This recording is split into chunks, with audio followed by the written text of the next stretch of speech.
Pentru următoarea jumătate de oră vom vorbi în franceză și vom vorbi despre Agenția Universitară a Francofoniei, una dintre cele mai importante asociații de instituții de învățământ superior și de cercetare din lume.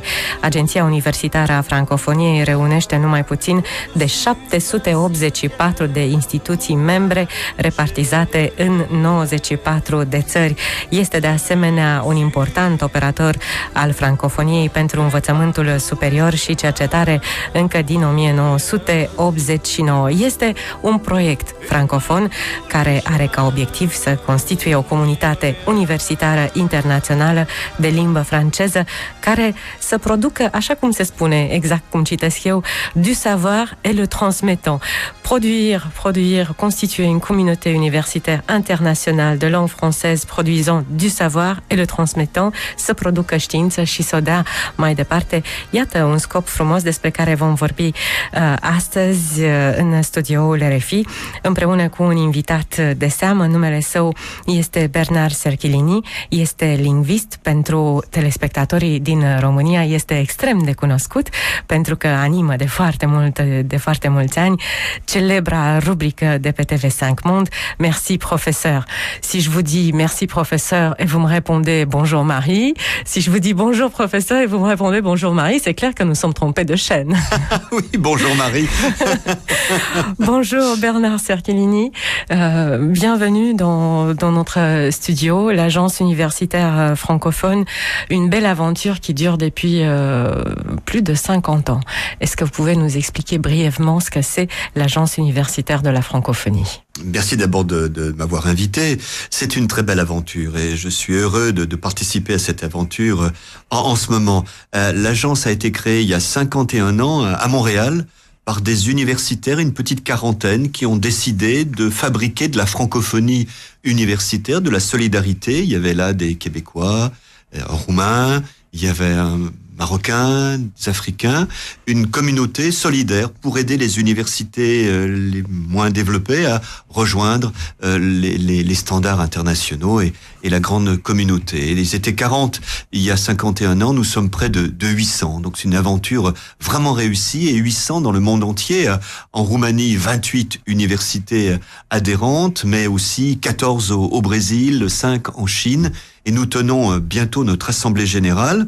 Tout le monde va venir à São Paulo, au Brésil. Ça se passe l'année prochaine, au moins. Voilà, c'est dire que la francophonie universitaire est extrêmement dynamique. J'ai remarqué quelque chose d'absolument extraordinaire. En moins d'un an, il y a au moins 70 nouvelles universités qui ont adhéré à l'agence universitaire de la francophonie. Car au moment des 50 ans, l'anniversaire de 50 ans, vous aviez 710 universités. Nous voilà aujourd'hui à 784. Oui, et d'autres attendent. Nous réunissons régulièrement notre conseil associatif pour prendre de nouvelles adhésions. Et c'est vraiment spectaculaire car ce sont des universités qui viennent de pays parfois étonnants. L'université de New Delhi en Inde a adhéré. Alors j'étais une fois au Vietnam où nous réunissions les recteurs de la région et j'ai demandé à la vice-rectrice de cette université d'abord combien elle avait d'étudiants. 330 000. Et pourquoi cette université avait adhéré à l'agence universitaire? Et la réponse m'a beaucoup plu. Elle a dit nous travaillons en hindi, en anglais, ça nous suffit pas. Nous voulons aussi travailler dans une grande langue internationale de savoir et de formation, c'est le français. Vous êtes le recteur de l'agence universitaire de la francophonie. Racontez-nous votre travail. Qu'est-ce qui fait le recteur de l'agence universitaire de la francophonie? D'abord, il travaille beaucoup, parce que c'est une entreprise de 430 personnes, 61 implantations dans le monde. Et donc, le recteur, d'abord, il prend beaucoup d'avions. Pratiquement chaque semaine.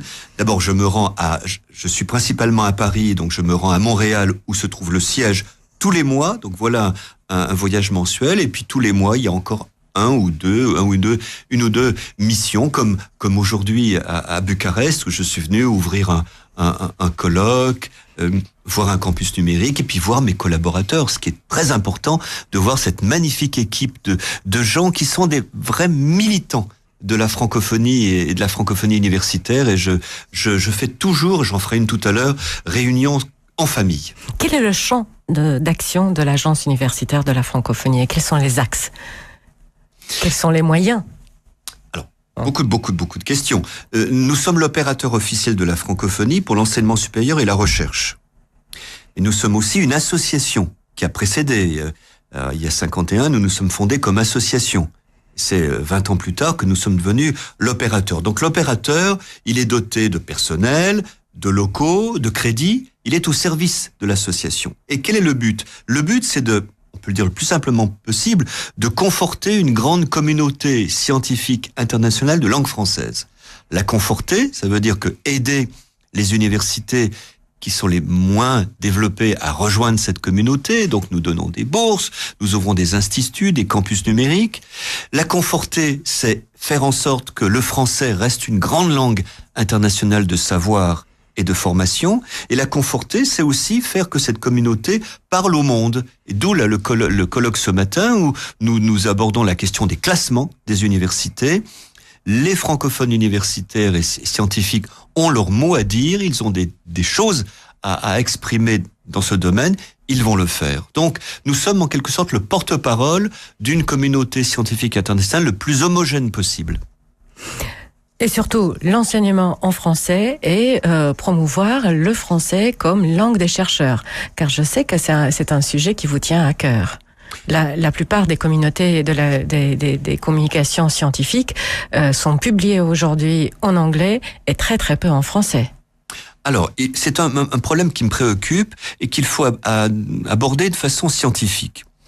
Il y a d'une part les publications scientifiques qui sont souvent adressées à un public extrêmement étroit. Quand vous publiez un article sur les équations nécessaires pour dessiner des pales d'hélicoptères, vous adressez à 40 personnes dans le monde et votre texte, il est fait de calculs, de diagrammes et d'anglais qui est en fait du grec. Ça ne m'émeut pas.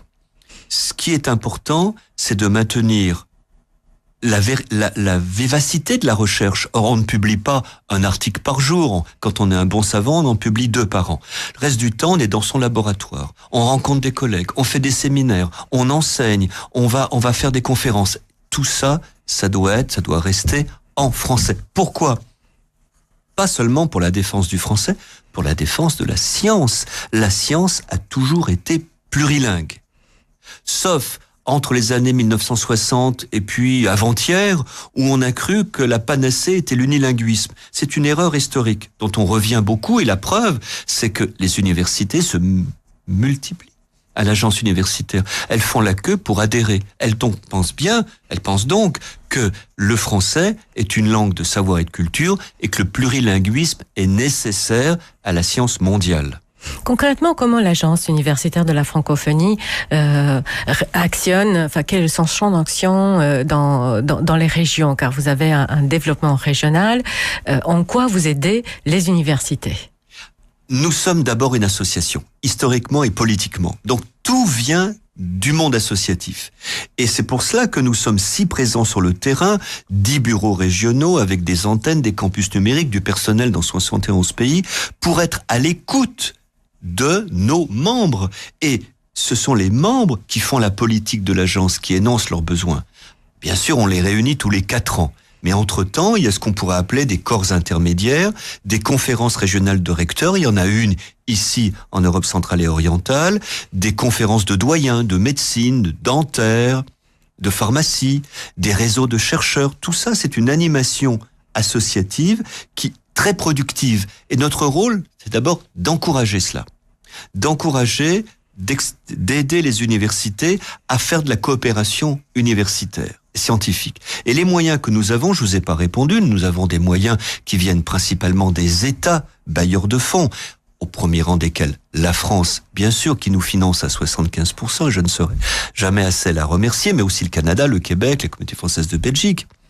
Et ces moyens, nous les mettons à disposition de projets innovants et structurants. Certes, à la fin, c'est un jeune étudiant, une jeune étudiante qui reçoit une bourse, mais elle reçoit une bourse dans le cadre d'un projet scientifique, avec des échanges. Vous voyez, donc nous voulons le plus possible aider la structuration de l'enseignement supérieur. Et c'est pour ça que nous sommes, je dois le dire, très modestement, si efficaces et si pertinents. Tout vient du terrain, repart au terrain, pensé et réfléchi avec nos partenaires. Cette année, le 14e sommet de la francophonie s'est tenu en octobre 2012, donc à Kinshasa, la capitale de la République démocratique du Congo. C'est une des plus grandes villes de l'espace francophone, et c'était pour la première fois qu'une manifestation d'une telle envergure s'était organisée en Afrique centrale. Avec quel résultat pour l'Agence universitaire de la francophonie? Alors, d'abord, ce n'est pas mon premier sommet, mais l'émotion est toujours forte. Quand on voit rentrer tous ces chefs d'État, unis par la langue française, on est toujours ému. Et puis, ils échangent, ils débattent, ils font des relations interpersonnelles. Moi, j'ai vu beaucoup de chefs d'État en bilatéral. On est là vraiment dans la francophonie vivante. Et puis, la question du sommet, c'était le développement durable. Nous voulions, nous, universitaires, participer au sommet. Donc, nous avons fait un mois avant, à Kinshasa, juste un mois avant, un séminaire. Nous avons réuni des chercheurs, jeunes en particulier, sur le thème « Quelle réponse l'enseignement supérieur au développement durable ?» C'est-à-dire quelle formation nouvelle, quelle discipline nouvelle, généralement interdisciplinaire, comment les universités font partie du développement durable, ce sont aussi des institutions, elles sont dans un contexte, et nous avons publié un texte que nous avons remis aux chefs d'État pour nourrir leur réflexion. C'est bien notre rôle, nous, universitaires, en toute indépendance, de mettre en jeu nos réflexions, nos formations, nos succès, nos échecs, pour les soumettre à la décision politique. Et cette fois-ci, ça s'est passé sur un continent qui n'offre pas toujours un accès très privilégié à l'enseignement supérieur. Vous savez, l'Afrique bouge. J'ai commencé en tant qu'opérateur, je devais rendre compte de mon action au sommet, et j'ai fait tout mon discours sur l'Afrique, et sur l'Afrique universitaire qui bouge. L'Afrique bouge, l'Afrique qui pense bouge. Je fréquente maintenant les universités africaines depuis plus de 4 ans, les recteurs, les ministres.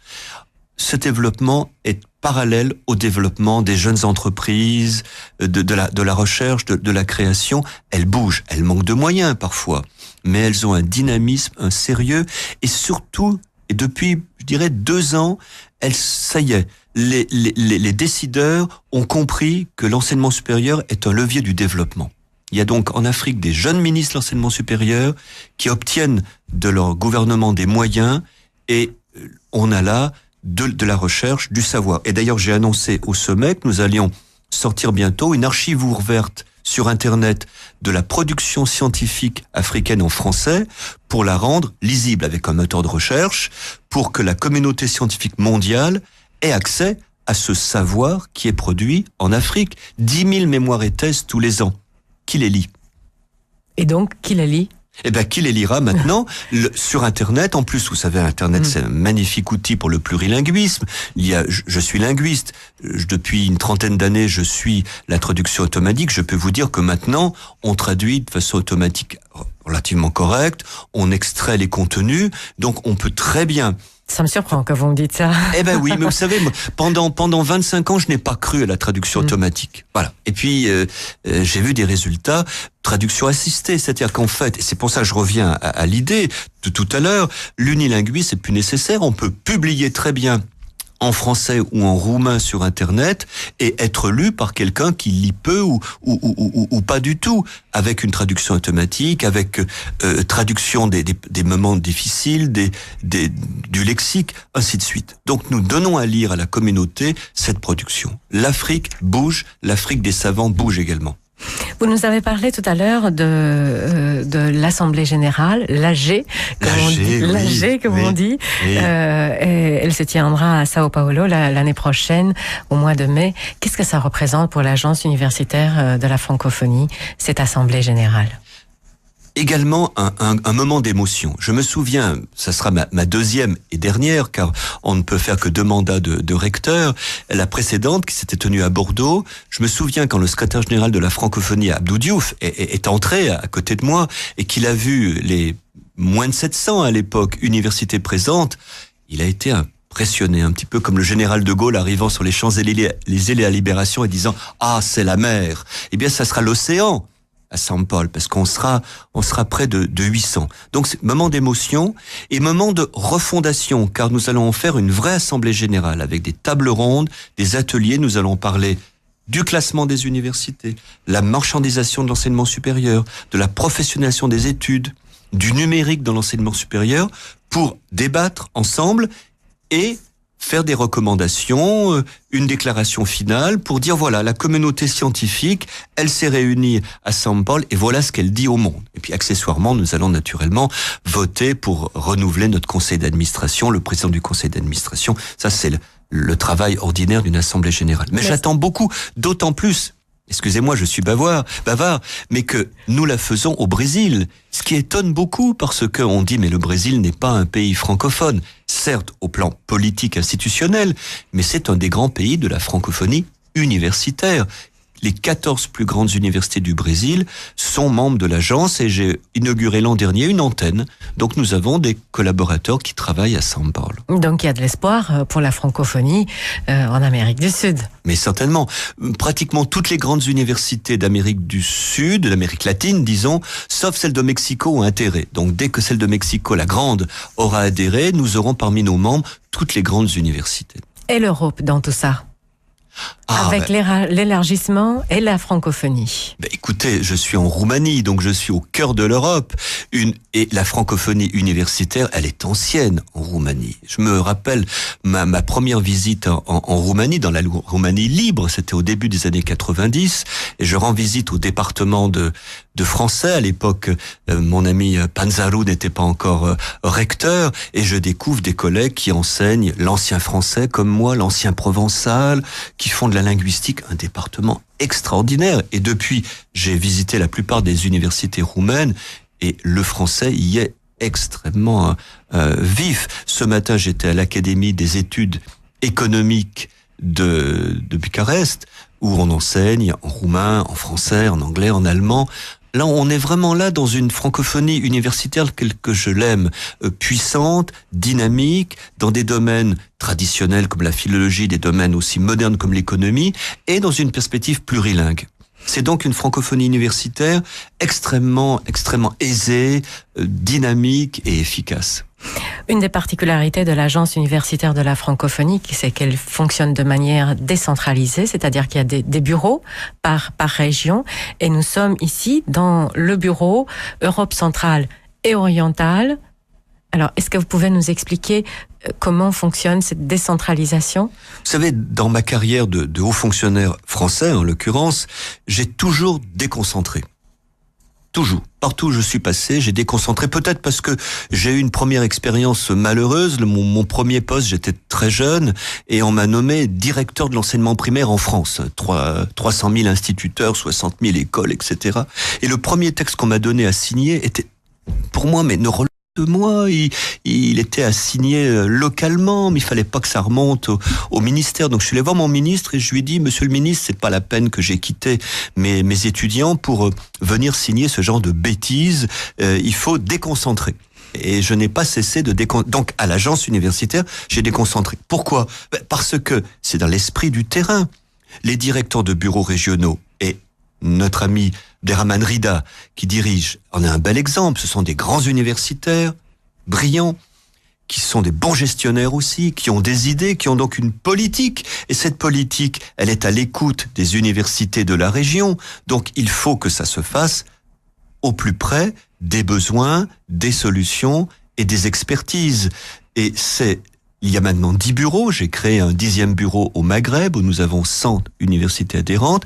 Et ces bureaux ont des politiques. Alors, ce ne sont pas je m'empresse de dire à Abderrahmane Rida qui m'écoute, ce ne sont pas des grands féodaux, naturellement. Ils font leur politique au sein de l'agence, mais avec une déconcentration, et c'est beaucoup plus riche. Le rôle du recteur des services centraux, c'est de coordonner tout ça, de capitaliser les bonnes expériences, de mener des expertises, mais il faut déconcentrer. Et nous avons aussi adopté la démarche par projet. Il s'agit de se déprendre d'une routine ou d'un abonnement. La recherche scientifique, elle se fait sur des projets. Nous le faisons aussi. Un projet, c'est quelque chose dans un temps donné qui mobilise du personnel, des moyens, avec des critères d'évaluation. Et à la fin des 2 ou 3 ans, on évalue et on en fait un bilan.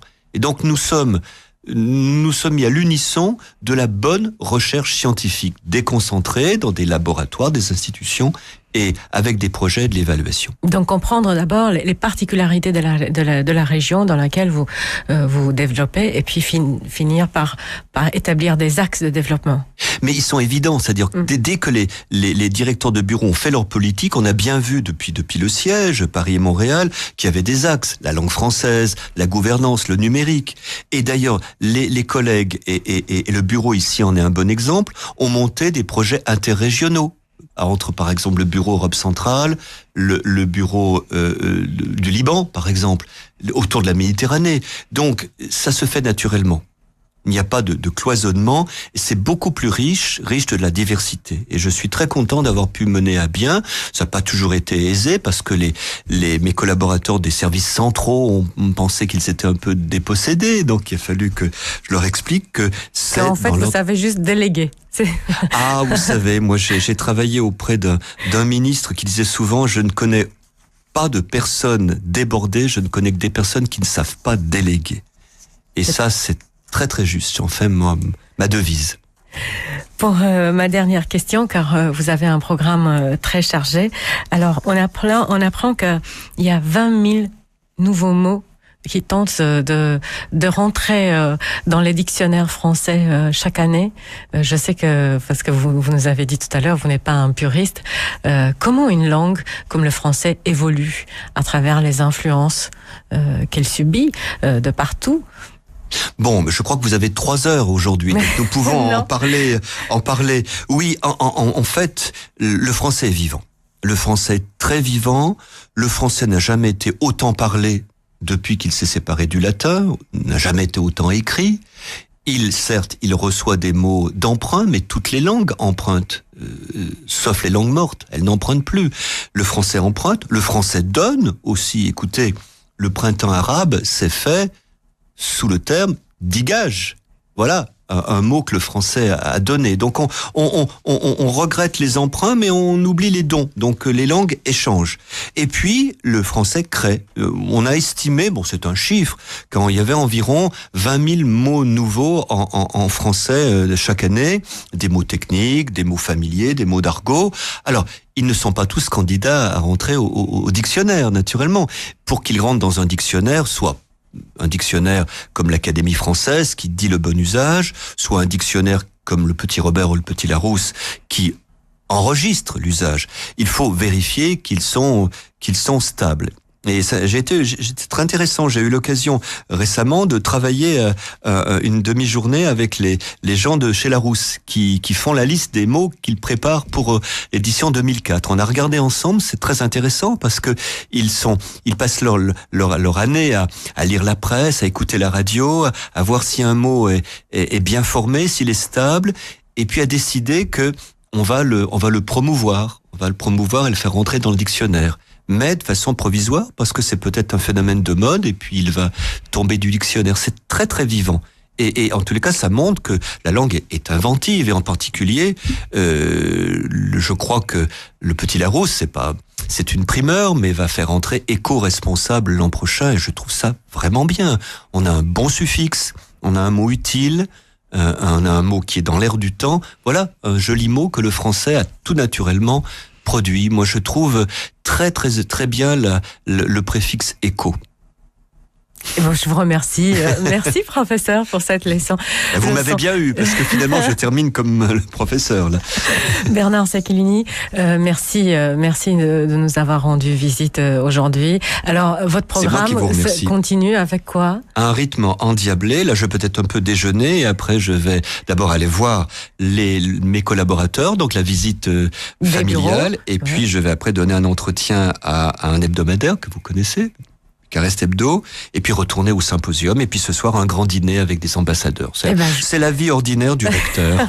Je vous laisse profiter quand même d'une belle journée. Vous avez de la chance. Il fait un temps, mais vous savez, mes collaborateurs sont vraiment brillants. Ils ont aussi mis au point cette magnifique journée pour mon passage. Je les remercie beaucoup. Merci à vous.